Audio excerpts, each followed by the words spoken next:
सभी दोस्तों को नमस्कार। दोस्तों, प्राइमरी पीआरटी टीआरई इसका एग्जामिनेशन हो चुका है और बच्चे इसको लेकर के बहुत ज्यादा चिंतित हैं कट ऑफ क्या होगी। लेकिन उससे भी ज्यादा चिंताएं अब सामने आ गई हैं कि कट ऑफ में आप हैं नहीं है उसका कोई मैटर नहीं करता।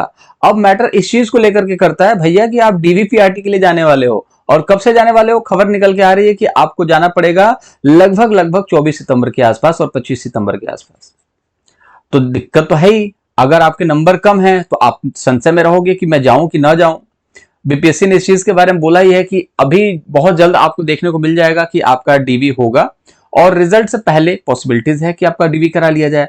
और बच्चे परेशान तो है क्योंकि आप देखो रिजल्ट से पहले ही बिना कट ऑफ के आपका टीएसटी पीएसटी का डॉक्यूमेंट वेरिफिकेशन हो रहा है। वहां पर क्या हो रहा है उस चीज के बारे में बात करेंगे। डॉक्यूमेंट में गलती है, कितनी गलती को एक्सेप्ट किया जा सकता है और क्या क्या बहुत ऐसी भीषण गलती कर दी आपने जिसको एक्सेप्ट नहीं करेंगे वो लोग, तो उसको सुधारने की बहुत ज्यादा जरूरत है। तो इन 23 डॉक्यूमेंट की मैं लिस्ट आपको देने वाला हूं, उसको आप लोग तैयार करेंगे। मैं चीजों को समझा देता हूं। कब होगा डॉक्यूमेंट वेरिफिकेशन मैंने आपको बता दिया, 24-25 एक्सपेक्टेड है, वहां पर हो सकता है। दिक्कत कट ऑफ से ज्यादा, कट ऑफ में आए ना आए वो तो बात की बात है, लेकिन डॉक्यूमेंट वेरिफिकेशन पहले हो, नंबर कम है, संशय इस चीज की है कि मैं जाऊं कि ना जाऊं। तो मेरे हिसाब से आपको जाना चाहिए। और सबसे इंपॉर्टेंट जो कि इस वीडियो को खास बनाती है वो ये है, सारे लिस्ट को मैं आपको बताने वाला हूं कि इन लिस्ट में जितने भी नंबर, जितने भी चीजें मैं बता रहा हूं उसको छोड़ना बिल्कुल मत। ठीक है, चैनल को सब्सक्राइब चाहे तो कर सकते हैं, अगर आपको ऑथेंटिक अपडेट लगता है तो सब्सक्राइब कर सकते हैं और वीडियो को लाइक करना बिल्कुल मत भूलिएगा। तो सबसे पहले जो आपने आधार कार्ड और पैन कार्ड से फॉर्म भरा था उसको तो आप जरूर रखेंगे साथ में। अब देखिए, गलती की अगर मैं बात करूं कि जैसे कि नाम में थोड़ी बहुत गलतियां होती हैं। अब अगर आप यूपी बोर्ड से हैं या बिहार बोर्ड से हैं तो ये तो बिल्कुल बेसिक सी चीज है कि 10th-12th के नाम में थोड़ी बहुत गलतियों की गुंजाइश है। लेकिन अगर 10th में है तो उसको आप सुधार करवा लें, वो ज्यादा अच्छा होगा। अगर 12th में है, अगर छोटी सी गलती है तो उसका एफिडेविट बनवा लीजिएगा। ठीक है, एफिडेविट बनवा लीजिएगा। ठीक है, एफिडेविट बनवा लीजिएगा, उससे काम चल जाएगा। ठीक है, और जिस तरीके से मैं एक चीज और बता रहा हूं, अगर आप अपनी जिंदगी को बर्बाद नहीं करना चाहते तो एक काम जरूर कीजिएगा। आप डॉक्यूमेंट वेरिफिकेशन करके निकल रहे हैं और साथ ही साथ आप देखो कि बहुत सारे बच्चे ऐसे हैं जो कि आपसे पूछते हैं कि सर कैसा हुआ पेपर, आप क्या कहना चाहते हैं। तो आपको बीपीएससी को कभी गाली नहीं देना है।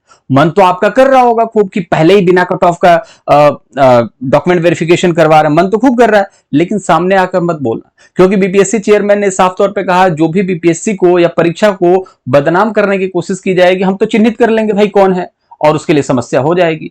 तो आप बीपीएससी के जो किए गए कार्य हैं, जैसे कि जो व्यवस्थाएं हैं कि डॉक्यूमेंट वेरिफिकेशन कर रहा है, एग्जामिनेशन कैसा हुआ, रिजल्ट को लेकर के, कट ऑफ को लेकर के, डीवी को लेकर के, कुछ भी उल्टा सीधा बयान मत देना, नहीं तो बहुत ज्यादा दिक्कत हो सकती है।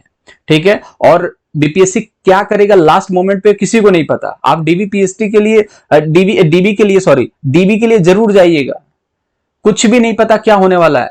ठीक है, तो आप जरूर जाइएगा। अगर आपके 35 नंबर है ना तो भी जाना, 30 नंबर है ना तो भी जाना, कुछ भी हो सकता है, मैं बता रहा हूं ना, कुछ भी। क्योंकि बहुत सारे 35 वाले बच्चे या 40 वाले बच्चे ऐसा सोच रहे होंगे कि कट ऑफ तो 65 जाएगी, तो ये 40 वाले बच्चे जाएंगे नहीं। जब जाएंगे नहीं तो कट ऑफ नीचे गिरेगी, क्योंकि मैंने आपको बताया है 50 से नीचे ही कट ऑफ आपकी जाने वाली है, 50-55 के बीच में रहेगी। तो बहुत सारे बच्चे छोड़ देंगे, बहुत सारे बच्चे डॉक्यूमेंट वेरिफिकेशन में बाहर हो जाएंगे। मोटा मोटी मैंने आपको बता रखा है कि 50,000 बच्चे हैं जनरल में, तो सीट कितनी है 13,000। तो मान लो 13,000 सीट में से बहुत सारे बच्चों के डॉक्यूमेंट निकलेंगे, खराब निकलेंगे, पहुंच नहीं पाएंगे, बाहर कर दिए जाएंगे, बहुत सारी चीजें हैं। तो इसमें से बचेगा 30,000, 35,000 या 40,000 बच्चे ऐसे होंगे जो जाएंगे। क्योंकि बहुत सारे बच्चे 50 नंबर 55 नंबर वाले होंगे, कहेंगे मेरा तो होगा नहीं, क्या मतलब है जाने का।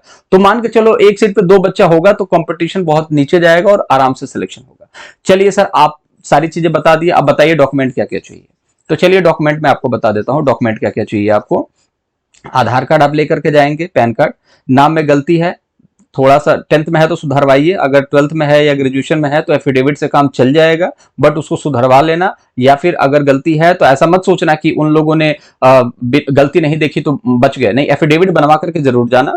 कैटेगरी का आप सर्टिफिकेट जरूर ले जाना, बहुत इंपॉर्टेंट है। डोमिसाइल के बारे में बहुत सारे बच्चे ये कह रहे हैं, ज्ञान दे रहे हैं कि डोमिसाइल जैसे फीमेल है जिसकी शादी हो चुकी है, ठीक है, तो फीमेल की जब शादी हो चुकी है तो उसका डोमिसाइल क्यों मांगा जा रहा है, आप इस चीज को नहीं समझ रहे हो। डोमिसाइल इसलिए मांगा जा रहा है फीमेल का, जो शादीशुदा है उनका डोमिसाइल इसलिए, नहीं तो कोई दिक्कत नहीं ना।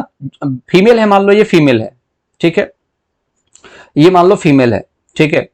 अब ये फीमेल जब है तो इसकी शादी हो गई, अब इसकी शादी हो गई तो इसका डोमिसाइल मांगा जा रहा है कि पापा के नाम पे होना चाहिए। क्यों मांगा जा रहा है? अगर डोमिसाइल नहीं बनवाएगी तो ये तो अनरिजर्व में वैसे ही चली जाएगी, कोई दिक्कत ही नहीं है, तो डोमिसाइल बनवाने की जरूरत क्या है? तो इसलिए क्योंकि अगर ये अनरिजर्व में अगर जाना चाहती है, वो फीमेल के अनरिजर्व में जाना चाहती है, 50% आरक्षण का लाभ लेना चाहती है, तो डोमिसाइल देना होगा, नहीं तो ये मेन अनरिजर्व में चली जाएगी। दिक्कत इस वजह की होगी, इसलिए आपको डोमिसाइल आपके पास होना चाहिए। ठीक है, कहां का होना चाहिए? बिहार का डोमिसाइल होना चाहिए। सीटेट आप पास हैं तो उसको बहुत इंपॉर्टेंट है, अगर बाहरी राज्य के हैं तो 90 नंबर चाहिए ही चाहिए। ठीक है, आप इस चीज को रखेंगे। बीटेट वाला ये सारी लिस्ट मैं दे दूंगा, जो आपका बीटेट 1 है, बीटेट 2 है, वो तो बच्चे करवा ही रहे हैं। डेट ऑफ बर्थ आप ले जाना, 10th और 12th की सर्टिफिकेट ले जाना, ग्रेजुएशन की कॉपी ले जाना। बीएड किया है, डीएलएड किया है। देखिए बीएड वाले बच्चे तो बाहर हैं, बताया जा रहा है सुप्रीम कोर्ट के हिसाब से, ये तो बाहर हैं, लेकिन फिर भी इनको डॉक्यूमेंट वेरिफिकेशन में बुलाया जाएगा। आप समझ रहे हो चीजों को? तो बहुत सारे बीएड धारी ने तो परीक्षा दिया ही नहीं, और बहुत सारे बीएड वाले बच्चे ऐसा कहेंगे कि यार जाने का क्या मतलब है, इतना पैसा लगा। और वाकई में अगर मान के चलो कि आप झांसी से हो, ठीक है, ठीक है, चाहे कहीं से भी हो, ठीक है, लखनऊ से हो, आप जा रहे हो पटना में डॉक्यूमेंट वेरिफिकेशन कराने में, परीक्षा देने में जितना खर्चा लगा 5-6 हजार रुपये, 5-6 हजार रुपये फिर लगने वाला है। तो बच्चा कहेगा छोड़ो, होना तो है नहीं, नहीं जाएंगे। ठीक है, ओरिजिनल डॉक्यूमेंट आपको लेकर के जाने हैं, 2 पासपोर्ट साइज फोटो लेकर के जाना है, और 2 एप्लीकेशन फॉर्म की फोटो कॉपी ले जानी है, और जितने भी डॉक्यूमेंट है उनकी 2-2 कॉपी ले जाना, और वहां पर सेल्फ अटेस्ट कर देना है, वही साइन करना है जो आपने परीक्षा के दौरान या फिर एप्लीकेशन फॉर्म में किया है। उल्टा सीधा कुछ मत करना। ठीक है, तो मैंने आपको लिस्ट देना है, ये देखिए ये लिस्ट है आपकी, 23 डॉक्यूमेंट आपको चाहिए। यहां पर देखो 23 डॉक्यूमेंट है, इसकी लिस्ट को आपने पहले भी देख रखा होगा, बहुत बड़ा इशू नहीं है, लेकिन फिर भी आप 24 और 25 सितंबर को जो आपका डीवी होने वाला है, पॉसिबिलिटीज है, तो इस चीज को डॉक्यूमेंट को तैयार जरूर कर लेना। ठीक है, और गलती क्या नहीं करनी है, आप घबराइए मत किसी चीज को लेकर के। आप डॉक्यूमेंट सही कराने के लिए अगर आप दे देते हो और पता चले कि 1 महीने बाद बुला रहा है, तो ऐसा मत करना। भले एफिडेविट लगा देना, लेकिन डॉक्यूमेंट को 1 महीने के लिए, 2 महीने के लिए किसी को देना मत कि सही करवा दो इसको। ठीक है, तो डीबी में जो चीजें मैंने बता दी, गलती ये मत करना कि आप डीबी करा करके आते हो, कोई बोलता है कैसा गया डीबी, क्या क्या हुआ, तो बैठने की व्यवस्था नहीं थी, पानी पीने की व्यवस्था नहीं थी, ये सारी चीजों के बारे में बात मत करना। ये मत कहना कि वहां पे जो लोग थे वो भ्रष्ट हैं, वो लोग तो मेरा डॉक्यूमेंट देख ही नहीं रहे हैं, उन लोगों को कोई मतलब ही नहीं है। इस तरीके की बात अगर करोगे तो दिक्कत में पड़ सकते हो। तो मेरा काम आपको समझाना है, चीजों को सही तरीके से आपके सामने रखना है। चीजें पसंद आ रही हो तो चैनल को सब्सक्राइब कर सकते हैं, ताकि फर्दर आगे का नोटिफिकेशन आपकी वीडियो को मिल सके और मुझे थोड़ा मोटिवेशन मिल सके, ताकि मैं अपने काम को और अच्छे से कर सकूं। तो बस यही सारा सिनेरियो मैंने आपको समझा दिया कि अगर कम नंबर है तो आपको जाना चाहिए कि नहीं जाना चाहिए। बिल्कुल आपको जाना चाहिए। ठीक है, डीवी आप भाग लीजिए, क्योंकि बहुत सारे बच्चे ऐसा सोचेंगे मेरा तो 50 नंबर है, हो ही नहीं सकता, वो नहीं जाएंगे, तो 48 वाले का हो जाएगा। 50 वाला नहीं जाएगा तो 49 वाले का होगा, 49 वाला सोचेगा नहीं होगा तो 46 वाले का होगा। तो इसलिए मैं बोल रहा हूं कि अगर आपके 40 नंबर हैं, 35 नंबर हैं, तो भी आपको जाना चाहिए, इसमें कोई दो राय नहीं है। और बिहार के हैं तो आप तो वैसे भी जाएंगे, तो कोई दिक्कत वाली बात ही नहीं। ठीक है, तो ये सारी चीजें हैं, और गलती मैंने बता दी कौन सी मत करना।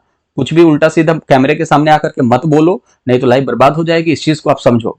ठीक है, और क्यों बाहर हो सकते हो, इन अगर परीक्षा में नहीं, अगर आप डीबी में नहीं गए, सही डॉक्यूमेंट अगर आपने नहीं लगाया, तो आप बाहर हो सकते हो भाई। ये बिल्कुल फैक्ट है, आपको पहुंचना चाहिए अगर नंबर कम है तो भी। ठीक है, बाकी जो भी होगा चैनल के माध्यम से बताया जाएगा। अपना बहुत ज्यादा ख्याल रखेंगे। मुलाकात अगले वीडियो में करेंगे।